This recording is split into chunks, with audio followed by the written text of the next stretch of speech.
టాలీవుడ్ లో ఇప్పుడు ఒకే ఒక్క పేరు గట్టిగా వినిపిస్తుంది. తనే family entertainer, brand director Anil Ravipudi. 300 కోట్ల క్లబ్ లో దూసుకెళ్లిన మనశంకర వరప్రసాద్ తర్వాత ఆయన నెక్స్ట్ సినిమా ఏంటి? హీరో ఎవరు?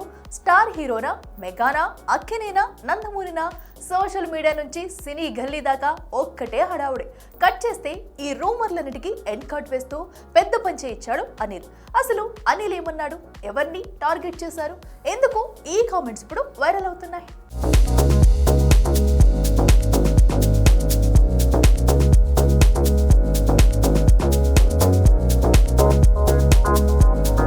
టాలీవుడ్ లో ప్రస్తుతం star director Anil Ravipudi next cinema అంటే నిజంగానే talk of the industry. Family audience ను థియేటర్లకు రప్పించడంలో స్పెషల్ ఇమేజ్ క్రియేట్ చేసుకుని మనశంకర వరప్రసాద్ తో 300 కోట్ల క్లబ్ లో చేరి మార్కెట్ ని మరో లెవెల్లో పెట్టేశాడు అనిల్. దీంతో నెక్స్ట్ ఏంటి అనే ఆసక్తి పీక్స్ కి వెళ్ళింది. ఈ క్రమంలోనే నాగార్జునతో సినిమా, వెంకటేష్ తో ఫ్యామిలీ డ్రామా, పవన్ కళ్యాణ్ తో ఎంటర్టైనర్, చిరంజీవితో మెగా ప్రాజెక్ట్, బాలకృష్ణతో మాస్ అవతార్ అంటూ నెట్టింట కథలుగా పుట్టుకొచ్చాయి. ఇంతేనా, హీరోయిన్ కీర్తి రెడ్డి అని, టైటిల్ బాలిరెడ్డి బామర్ది అని, ఫహద్ మెయిన్ లీడ్ అని, రిలీజ్ డేట్ సంక్రాంతి అని, ఓటీటీ డీల్ 70 కోట్లని ఫిక్స్ చేసేశారు మూవీ లవర్స్. దీంతో నేను ఇంకా పేపర్ మీద కలం కూడా పెట్టలేదు, కానీ హీరోల కథ, టైటిల్ అన్ని ఫిక్స్ చేసేశారు. ఈ ఫ్లో చూస్తుంటే యాక్షన్ కట్ కూడా చెప్పేస్తారేమో అంటూ తనదైన హ్యూమర్ తో రూమర్లకి గట్టి షాక్ ఇచ్చాడు అనిల్. అభిమానుల ఉత్సాహాన్ని తాను అర్థం చేసుకుంటున్నానని, కానీ సరైన సమయం వచ్చినప్పుడు మాత్రమే తన నెక్స్ట్ సినిమా గురించి అఫీషియల్ గా ప్రకటిస్తానని క్లారిటీ ఇవ్వడంతో గాసిప్స్ కి ఎండ్ కార్డ్ బ్రేక్ పడినట్టే. ఇక అసిస్టెంట్ డైరెక్టర్ గా మొదలై పటాస్ తో దర్శకుడుగా ఎంట్రీ ఇచ్చి వరుసగా విజయాలు సాధించిన అనిల్ రావిపూడి ఈ తరంలో జంధ్యాల, ఈవీవి సత్యనారాయణ లాంటి లెజెండ్స్ లేని లోటును తీరుస్తుండటంతో అనిల్ రావిపూడి నెక్స్ట్ సినిమా అంటే సహజంగానే ఎక్స్పెక్టేషన్స్ ఆకాశాన్ని తాకుతున్నాయి. మొత్తానికి అనిల్ రావిపూడి ఎప్పుడు ఎవరితో ఎలా ప్లాన్ చేస్తాడో తెలియాలంటే మరికొన్ని రోజులు ఆగాల్సిందేనన్నమాట.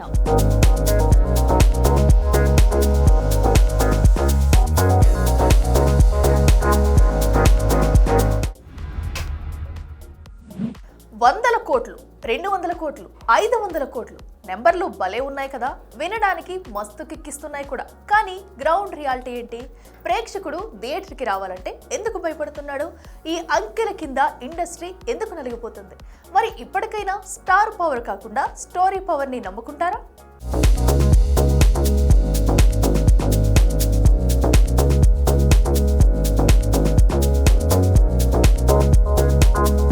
ఒకప్పుడు సినిమా కథతో మొదలయ్యేది, మరి ఇప్పుడు hero dates, fan base, opening కలెక్షన్ల క్యాలిక్యులేషన్స్. స్క్రిప్ట్ అంటే ఇప్పుడు జస్ట్ ఒక ఫార్మాలిటీ మాత్రమే. స్క్రిప్ట్ అంటే ఫైల్లో పెట్టే పేపర్. నిజంగా స్క్రిప్ట్కు రెస్పెక్ట్ ఇస్తే ఏమైందో ఒక్కసారి గుర్తు చేసుకోండి. బలగం, స్టార్ హీరో లేడు, మాస్ ఫైట్లు లేవు, కానీ జీవితం ఉంది, మనిషి ఉన్నాడు, మన వాసన ఉంది. కట్ చేస్తే థియేటర్స్లో నవ్వులు, కన్నీళ్లు, నిజమైన రియాక్షన్స్, టోటల్గా సాలిడ్ కలెక్షన్స్. బాహుబలి, హీరో పేరు కాదు, స్టార్ ఇమేజ్ కాదు, కథే హీరో. అందుకే ప్రాంతం లేదు, భాష లేదు, ప్రపంచమంతా క్యూ కట్టి కాసుల వర్షం కురిపించింది. RRR ఇక్కడ కూడా అదే.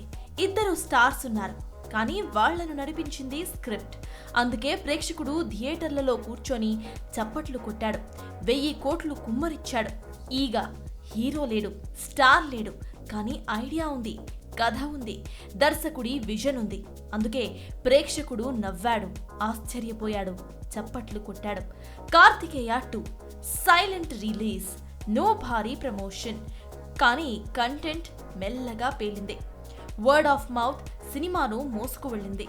హనుమాన్ బడ్జెట్ చాలా లిమిటెడ్, హైప్ అంతంతే, కానీ మైథాలజీకి సాలిడ్ ఎమోషన్ మిక్స్ చేయడంతో ఆడియన్స్ థియేటర్కి పరిగెత్తారు. కాంతారా స్టార్ ఇమేజ్ లేదు, భారీ హైపు లేదు, కానీ నిజాయితీ ఉంది. కథ కాన్ఫిడెన్స్ క్రియేట్ చేసింది, సినిమా మట్టితో కనెక్ట్ చేసింది. అందుకే మీడియా కాదు, కాంట్రవర్సీ కాదు, ప్రేక్షకుడే ప్రచారం చేశాడు.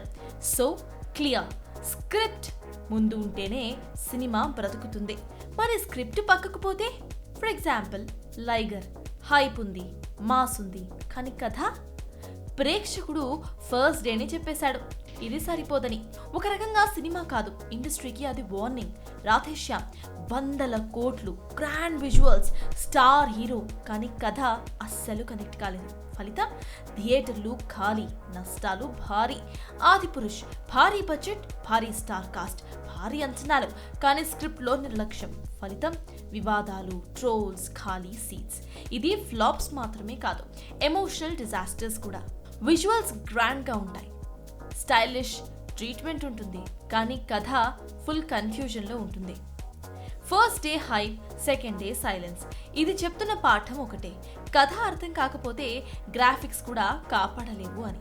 అంటే స్క్రిప్ట్ను తక్కువ చేస్తే లైగర్, బడ్జెట్కు బ్రేక్ వేయకపోతే రాధేశ్యామ్, ఆనెస్టీ ఉంటే బాహుబలి, త్రిపులార్, కాంతారా, స్క్రిప్ట్కి రెస్పెక్ట్ ఇస్తే ఈగా, హనుమాన్, బడ్జెట్ను కంట్రోల్ చేస్తే బలగం, హైప్కి లొంగితే ఆదిపురుష్, విజువల్స్తో కథ దాచితే సాహో, వర్డ్ ఆఫ్ మౌత్ నమ్మితే కార్తికేయ 2. ఇవి ఒపీనియన్స్ కాదు, బాక్స్ ఆఫీస్ వద్ద సాలిడ్ ప్రూఫ్స్. సో క్లియర్, డబ్బు కాదు, దమ్మున్న కథ కావాలి. ఏది ఏమైనా ఒక సినిమా రాకముందే స్టేట్మెంట్స్, వివాదాలు, ఫ్యాన్ వార్స్, కానీ సినిమా రిలీజ్ అయ్యాక ఆ మాటలన్నీ మాయమైపోతాయి. ఎందుకంటే బాక్స్ ఆఫీస్ కామెంట్స్ అస్సలు వినదు, అది కంటెంట్ ని మాత్రమే కౌంట్ చేస్తుంది. మాటలు ఎక్కువైతే సినిమా చిన్నదవుతుంది. ఇప్పటికే టికెట్ రేట్లు సైతం పెంచేశారు, కంటెంట్ తగ్గించారు, పైగా డ్రామాలు, కాంట్రవర్సీలు. ఇంత చేసిన తర్వాత ప్రేక్షకుడు మౌనంగా ఉన్నాడంటే అతను ఓడిపోయాడు అని కాదు, అతను గమనిస్తున్నాడు అని గుర్తుంచుకోండి. ప్రేక్షకుడు ఒకసారి దూరం అయితే తిరిగి తీసుకురావటం ఏ హీరో వల్ల కాదు, ఏ కాంట్రవర్సీ వల్ల కాదు, నిజాయితీ గల సినిమా వల్ల మాత్రమే అవుతుంది. స్క్రిప్ట్ కు రెస్పెక్ట్, బడ్జెట్ కు బ్రేక్, మాటలకు బాధ్యత, ప్రేక్షకుడి పట్ల నిజాయితీ. ఇవి లేకపోతే ఎన్ని మీటింగ్స్ పెట్టినా, ఎన్ని కమిటీలు వేసినా, ఎన్ని కాంట్రవర్సీలు రేపినా ఫలితం ఒక్కటే, సున్నా.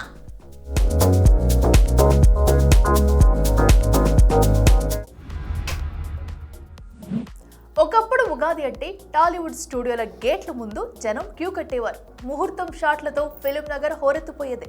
ఇక రామానాయుడు స్టూడియో, అన్నపూర్ణ స్టూడియోలు అయితే హౌస్ఫుల్. కొబ్బరికాయల చప్పుడు, కెమెరా స్విచ్ ఆన్ సౌండ్లు, అలా 30 నుంచి 40 చిన్న సినిమాలతో ఇండస్ట్రీ కలకలలాడేది. కానీ గత కొంతకాలంగా ఉగాది సందడి స్టూడియోల నుంచి సోషల్ మీడియా పోస్టర్లకు షిఫ్ట్ అయిపోయింది. మరి ఈ పరాభవ నామం సంవత్సరం ఉగాది పరిస్థితి ఏంటి? ట్రేడ్ పండిట్స్ ఏమంటున్నారు చూసేద్దామా? ఉగాది ఒకప్పుడు ఇది టాలీవుడ్ క్యాలెండర్లో రెడ్ లెటర్ డే. ఆ రోజు వచ్చిందంటే చాలు స్టూడియోలు నిండిపోయేవి, మీడియా కెమెరాలు పరుగులు పెట్టేవి. ఇక చిన్న సినిమా ఓపెనింగ్స్ అయితే వరుస క్యూ కట్టేవి.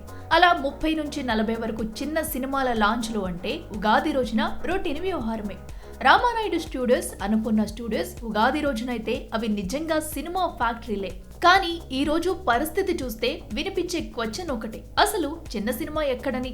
ఇండస్ట్రీ నిలబడాలంటే చిన్న సినిమాలే పునాదని దాసరి ఎప్పుడో చెప్పారు కూడా.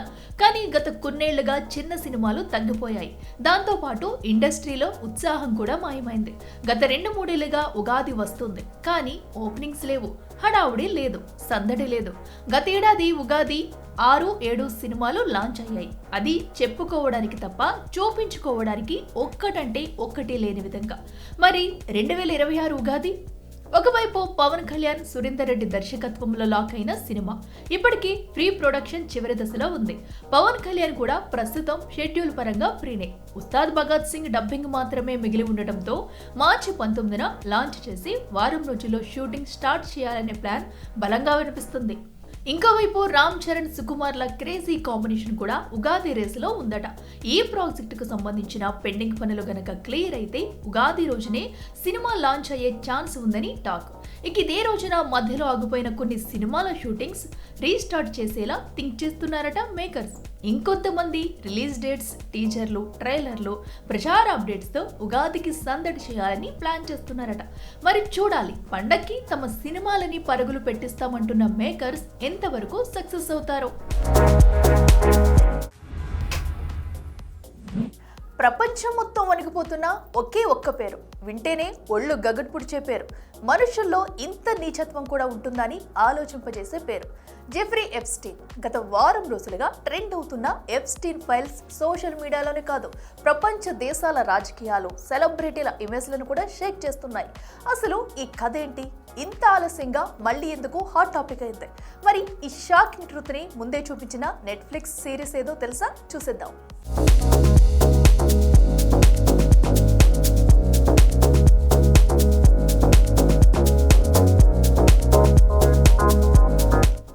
Epstein files. ఈ పేరు వింటే చాలు మనిషి అనే పదం సిగ్గుపడాల్సిన పరిస్థితి. డబ్బు, అధికారం, పలుకుబడి, ఈ మూడు ఉంటే ఎంతటి క్రైమ్ అయినా క్లోజ్ చేయొచ్చు అని ప్రూవ్ చేసి నిరూపించిన వ్యక్తి జెఫ్రీ ఎప్స్టీన్. ఇప్పటికే ఇలాంటి మనుషుల మధ్య మనం పుట్టామా అని సోషల్ మీడియాలో తమ ఆవేదనను షేర్ చేస్తున్నారు చాలా మంది. అయితే చాలా మందికి తెలియని విషయం ఏంటంటే, ఈ షాకింగ్ స్టోరీపై 2020లోనే ఒక డాక్యుమెంటరీ సిరీస్ వచ్చింది. అదే జెఫ్రీ ఎప్స్టీన్ ఫిల్తీ రిచ్. 2020 మే 17న నెట్ఫ్లిక్స్ లో రిలీజ్ అయిన ఈ సిరీస్ ఇప్పుడు ఎప్స్టీన్ ఫైల్స్ ట్రెండ్ తో మళ్ళీ వైరల్ అవుతుంది. అంతేకాదుండోయ్, ప్రస్తుతం నెట్ఫ్లిక్స్ టాప్ 10లో 9వ స్థానంలో దూసుకుపోతుంది కూడా. నిజానికి ఇది సాధారణ డాక్యుమెంటరీ కాదు. ఇక్కడ సినిమాటిక్ డ్రామా లేదు, బ్యాక్గ్రౌండ్ మ్యూజిక్ తో ఎలివేషన్స్ లేవు. కేవలం బాధితుల వాంగ్మూలాలు, నిజాలు, రక్తం బాయిల్ చేసే ఎక్స్పీరియన్స్ మాత్రమే. వాళ్ళు చెప్పే ప్రతి మాట మన హృదయాన్ని కట్టిపడేస్తుంది. అసలు ఇలా ఎలా చేశారు అనే కోపం ప్రతి ప్రేక్షకుడిలో రగిలిస్తుంది. ఈ డాక్యుమెంటరీలో మొత్తం 4 ఎపిసోడ్స్, ఒక్కో ఎపిసోడ్ గంటకు పైన రన్ టైం. మొత్తం చూస్తే దాదాపు 4 గంటలు, కానీ ఒక్క సెకండ్ కూడా బోర్ అనిపించదు. దర్శకురాలు లిసా బ్రయాంట్ ఎలాంటి ఎక్స్ట్రా డ్రామా లేకుండా నిజాన్ని కళ్ళకు కట్టినట్లు చూపించింది. మరి ఫస్ట్ ఎపిసోడ్ నుంచే స్టోరీ పీక్స్ లోకి వెళ్తుంది. డబ్బు, పలుకుబడి ఉపయోగించి చట్టాల నుంచి ఎప్స్టీన్ ఎలా తప్పించుకున్నాడు, అసలు ఆ ప్రైవేట్ ఐలాండ్ లో ఏం జరిగేది, ఎవరు వచ్చేవాళ్ళు, ఎవరు కాపాడారు, అన్నీ చాలా క్లియర్ గా చూపించారు. అందరికీ ఈ సిరీస్ నచ్చకపోవచ్చు, కానీ నిజాలు తెలుసుకోవాలనుకునే వాళ్లకు, ఎప్స్టీన్ వెనుకున్న చీకటి ప్రపంచం అర్థం చేసుకోవాలనుకునే వాళ్లకు, అసలు ఆ ఐలాండ్ లో ఏముంది, ఆ యాంగ్జైటీ ఉన్న వాళ్ళకు మాత్రం ఈ డాక్యుమెంటరీ మస్ట్ వాచ్.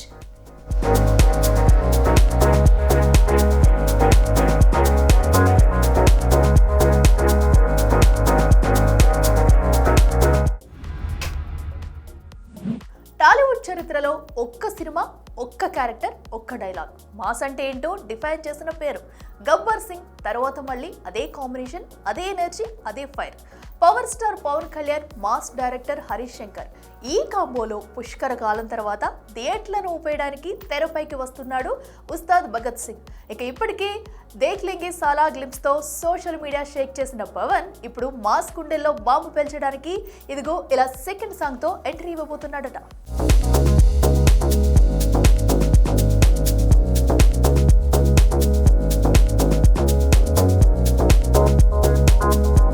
టాలీవుడ్ లో కొన్ని కాంబినేషన్లు రికార్డ్స్ కాదు, ఫ్యూచర్ కి సాలిడ్ రిఫరెన్స్లు. అలాంటి ఓ రిఫరెన్సే పుష్కర కాలం తర్వాత మళ్ళీ గుర్తు చేసుకున్న జోడీ power star Pawan Kalyan, mass director Harish Shankar. ఆ ఇద్దరి కాంబోలో గబ్బర్ సింగ్ తర్వాత మళ్ళీ అదే స్క్రీన్ పై అదే ఫైర్ ను రాజేసేందుకు రెడీ అవుతున్న సినిమా ఉస్తాద్ భగత్ సింగ్. 150 కోట్ల భారీ బడ్జెట్, మైత్రి మూవీ మేకర్స్ నిర్మాణం. ఇప్పటికే గ్లిమ్స్ తో మాస్ పల్స్ ను టెస్ట్ చేసిన టీం ఇప్పుడు ఆ పల్స్ ను పీక్ కు తీసుకెళ్లేందుకు సెకండ్ సాంగ్ ని సిద్ధం చేస్తుందంట. చూస్తుంటే ఈ వ్యాలంటైన్ డే కే వదిలేలా కనిపిస్తున్నారు మేకర్స్. ఇక పవన్ కళ్యాణ్ సినిమాలో సెకండ్ సాంగ్ అంటే సింపుల్ మ్యూజిక్ కాదు, స్క్రీన్ పై సాలిడ్ డామినేషన్. ఆఫ్ ఉస్తాద్ పేరు చెప్తుంటే తప్ప పాట పూర్తి పవర్ థియేటర్ లోనే తెలియాలి. Lyrics Chandrabose, music Devi Sri Prasad. అంటే ఆస్కార్ గెలిచిన కాలానికి మాస్ బీట్ జత కలిస్తే ఎలివేషన్ అంటే ఏంటో మళ్ళీ రిమైండ్ అవ్వడం పక్కా అన్నమాట. మొత్తానికి ఇది డాన్స్ కోసం రాసిన సాంగ్ కాదు, ఫ్యాన్స్ కోసం డిజైన్ చేసిన మూమెంట్. ఏదేమైనా మార్చి 26 visuals time fix, swag scale fix. ఎందుకంటే ఉస్తాద్ ఆ రోజు సౌండ్ తో కాదు, సాలిడ్ ఆరాతో వస్తున్నాడు కాబట్టి.